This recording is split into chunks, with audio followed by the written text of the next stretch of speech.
Pei Vav Amud Aleph 86a. We are at the bottom. So we introduced yesterday the notions of love and fear in the light of Chassidus. And essentially the idea is understanding the divine to the best of our capacity, which of course is an endless measure, so you can keep on going deeper.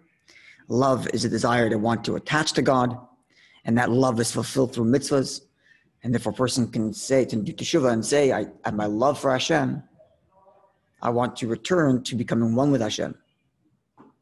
Or there's fear, which is the feeling that I do not want to betray God. And that's why I'm doing Teshuva. The way Chassidus frames this, as we just explained it, God is at the center of these emotions, not about how I feel. I mean, obviously it's about how I feel, but it's not about what's good for me necessarily, but about my relationship with the divine itself.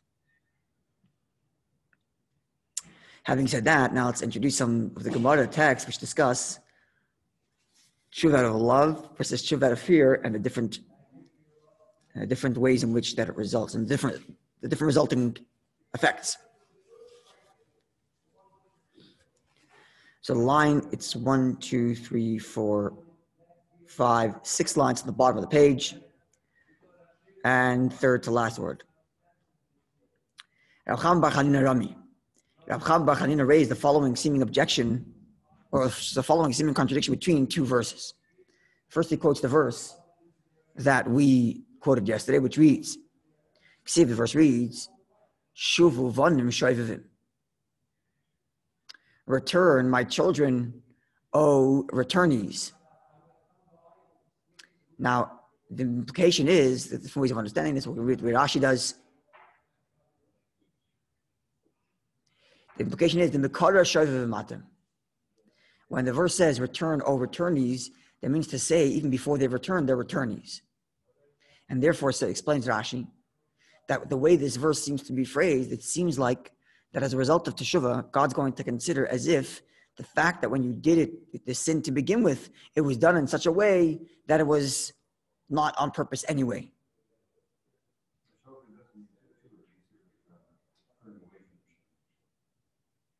Right. But the phrasing is specifically that in such a way, not that, in other words, that the Teshuva considers what you've done before to begin with as a mistake, as in the Teshuva is retroactive. Not that it completely uproots the action, but that it retroactively turns the action from something you did on purpose into something that was done in mistake, in jest, as a childish kind of playful manner, rather than I did it in spite. The point is that Teshuva has a retroactive effect. But it's actually important to know what kind of retroactive effect, because later we're going to see a different kind of retroactive effect. Here, the retroactive effect is such that it turns the sin from an intentional sin into an accident, into an unintentional sin, a shogeg. Right? It was done like playfully, silly, not like on purpose, not in spite. Yeah, folly of youth, yeah. But not in, even though when a person did it, it was done in spite, but retroactively, Teshuva has that effect to change the nature of the Teshuva, to change the nature of the sin. Okay.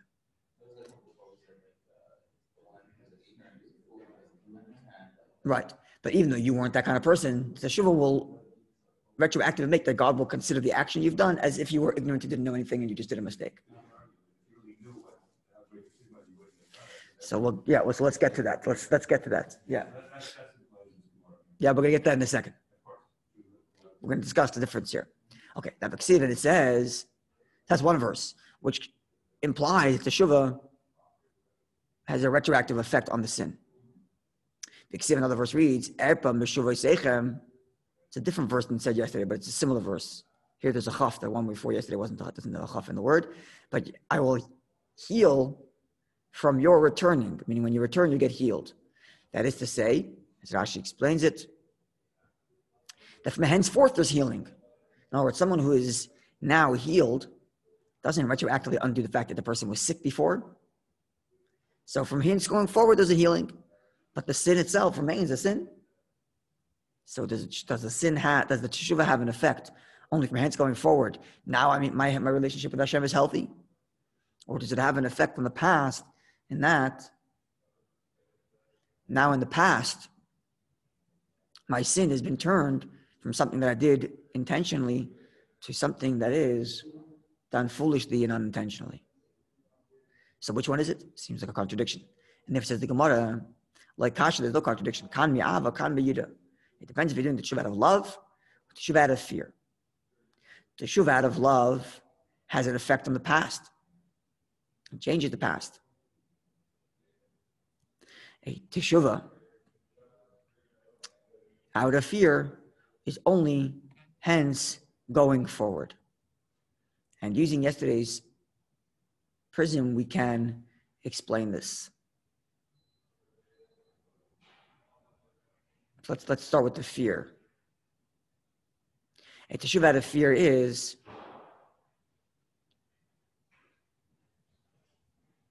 the teshuva out of fear really itself is detached from the past. Why is it the teshuva out of fear? Let's think about this. Why is fear detached from the past? Detached. That's right, which is why it's detached. It doesn't change anything from the past.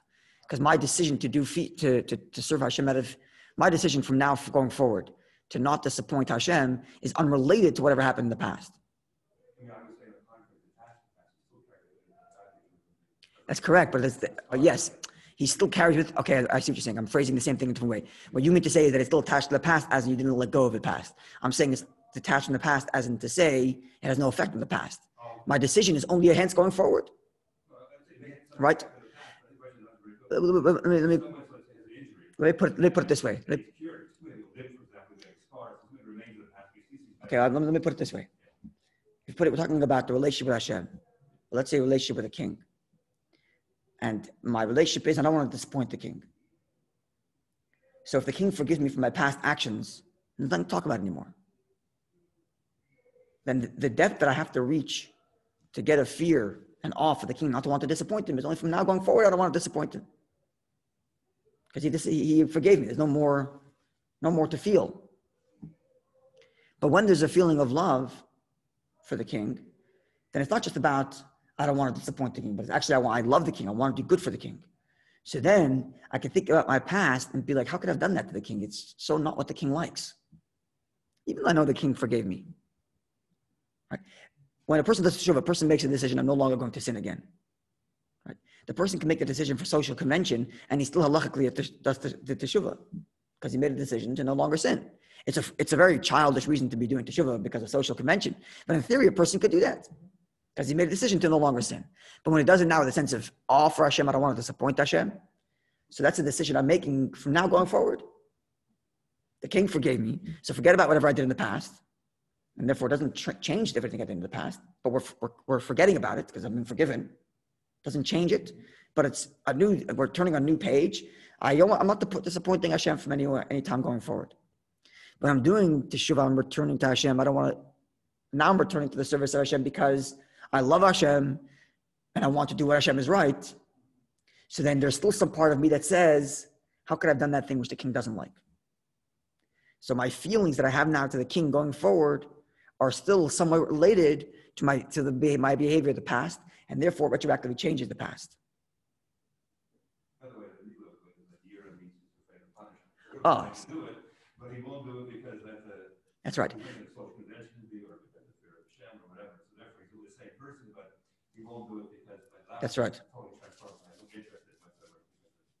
Yeah. Right. So we're doing the Hasidic classes. Yeah, for sure, of course. Absolutely, for sure. It fits with all the interpretations. We're just going with one of them. Okay, so we're going to see soon another statement about teshuva out of love, which has a different effect in the past, and that's going to depend on what level of love, and we're going to get to that when we get there. But for now, we already see that my feelings of love for Hashem now are attached to what I've done in the past, and therefore, depending on how deep that love is, it has an effect in the past as well. Because my feelings of love for Hashem include the fact that how could I have done that to the king? How could I have done that to my beloved? Therefore, changes the status of that act that I did to my beloved. And in the case here, it turns it from something I did intentionally into something that was done out of foolishness. So you could say, like Rabbi was saying, my love is such that had I known how much this bothers you, I would have never done such a thing. Right, but it has to transform the past also. Right? So the love that I'm feeling has to be related. That's true. It's a different person, even if the teshuva is out of fear also. Different person is even out of fear. Teshuva makes a different person. Like the Rambam writes, teshuva always makes a different person because teshuva says, from now on, I never serve the king. But when I say that, and from now on, I only serve the king, from now on, I only serve Hashem, it's a new person, is that leaving behind the past? And if I'm leaving behind the past, then the past stays the way it is, and from now going forward, I'm a new guy. Or does the decision going forward also change my attitudes about the past, which would therefore change the past too? So when it comes to love of Hashem, it changes my attitude towards the past. How can I would have never done something like that to you if I knew how much this bothered you. It's a question of I don't want to let you down. Okay, so you forgave me. I'm not letting you down going forward, and that's it. But over here, I love you so much. How could I would have never done such a thing had I known you. So it's like unintentional because I didn't really know how much this bothered you.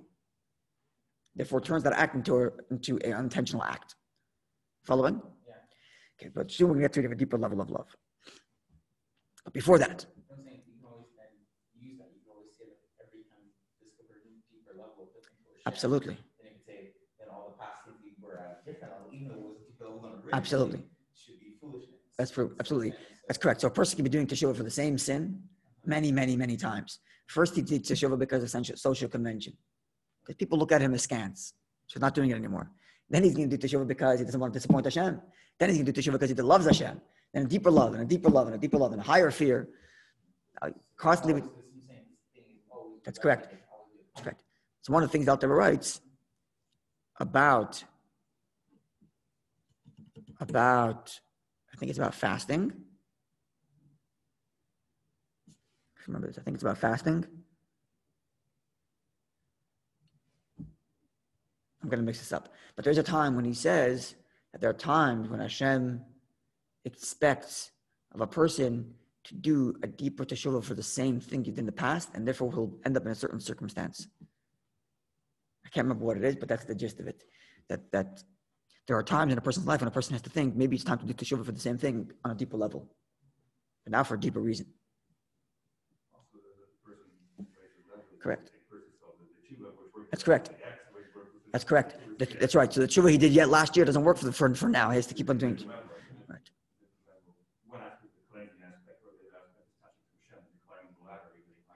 100%. As you get closer to Hashem, you require a deeper cleansing for whatever it is.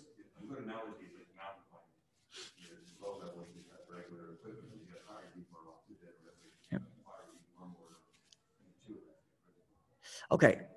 Now, Rabbi Yehuda raised the following seeming contradiction in the verses. See, the verse reads, Shuvu vanim shoivavim, return, my children, or returnees, epa meshuvei seichem. I will heal you when you return. Here, the key word in the contradiction here is the fact that God refers to the returnees as children.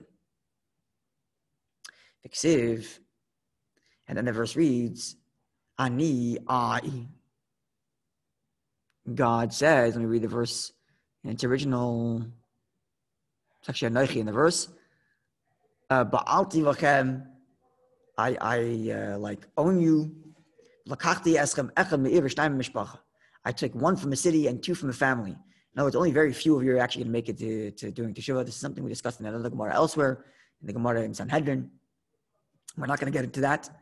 There's actually a different way of reading this Gemara, but we'll learn the way Rashi explains this Gemara. And the contradiction is that here God refers to the Jews as that which he owns, as in they are slaves, servants, not children. So our returnees, children of Hashem, or our returnees, slaves of Hashem. And here is probably the clearest indication for the Chassidus interpretation. I'll explain why. Says the Gemara like Kasha, this contradiction, not a contradiction. When the verse refers to the Jewish children, the returnees, as children, then it's when Teshuva is done out of love or out of fear. But Khan here, when the verse refers to the Jewish people as servants, as slaves, Aidei servants, a person who did Teshuva out of pain in life. Person who A person who does teshuva because he's going through stress and therefore returns to God. So let me tell you why this indicates the Hasidic interpretation. Because if fear is fear just of punishment, then that is the definition of a slave. The definition of a slave is behavior, I'm afraid of punishment. But here the Gemara puts the person out of fear also in the category of children. What's the category of a slave? The person who does teshuva out of stress in life. Doing teshuva out of stress in life is exactly equivalent to fear of retribution. It just happens to be retribution that's happening right now. So this is an indication that love and fear, that fear isn't fear of retribution, because fear in this verse is put in the category of the one who's considered a son of Hashem, a child of Hashem. Right? Because a child can have awe of his parents and love of his parents. I don't want to disappoint my parents, fear. I love my parents, I want to do for them. So in a parent-child relationship, there's both ava, love, and yira, and fear. I don't want to disappoint my parents, yira. I don't want to disappoint Hashem. I love my parents and I want to do what they ask. I love Hashem and I want to do what he asks. But doing teshuva because I'm going through a stressful point in my life has nothing to do with my relationship with Hashem, but rather I want to get out of this situation. However, we can go even deeper here. The person doing teshuva out of stress in life is also not because he's trying to avoid retribution. It's deeper. Even that is deeper. And being a servant of Hashem is not just about fear of retribution, but being a servant of Hashem is actually about somebody who surrenders what they want of their own and says, you want, that's why I'm doing. Which is why, in a certain sense, being a servant of Hashem is a higher level than being a child of Hashem. Because being a child of Hashem is still about me. I love my parents. I have a respect for them. Whereas a servant is somebody who says, I relinquish my personal autonomy in life and completely give it to you. So depending on what level, there's different levels of servants. Two specifically described in Chassidus and some above, which each of those two levels have many gradations. But a servant could be something on a higher level. Sorry? Although there's a virtue in each one. Actually, there's one of the pshatim puts the servant at a higher level. Because one of the pshatim is that, anyway, it doesn't matter. Sorry? Yes, that's true. I'm saying servant could be, put it this way. What we described before as yira could be a servant relationship. But it's such a awe of Hashem that it's not as if I don't want to let Hashem down, but that I suspend all of it's Kabbalah soil. I suspend all of my personal will for the will of the master. It's an eved. So there's virtue to each way. I'll explain just briefly. The virtue of the child-parent relationship is that it permeates more of my being. My mind is there, my heart is there. The virtue of the servant relationship is that there's less of me. Because what I want, not relevant. So it's possible for the servant to have desires that are in opposition to the desire of the king. So is that a virtue or is that not a virtue? On the one hand, it's not a virtue because what do you mean? You don't want what the king wants? The person who loves Hashem wants to do what the king wants. And the person who fears Hashem wants to do what the king wants is must let him down. But on the other hand, the servant says, the fact that I want to do something else, not relevant. I suspended my will for the king. So there's some virtue on the other hand on the servant. But anyway, to bring it back to what I wanted to say here about sorry?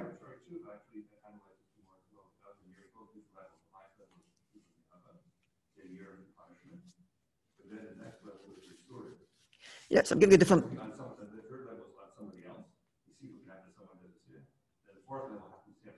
So all of that is in the category of being fear of retribution. I'm giving her a little deeper layer. So just to explain it.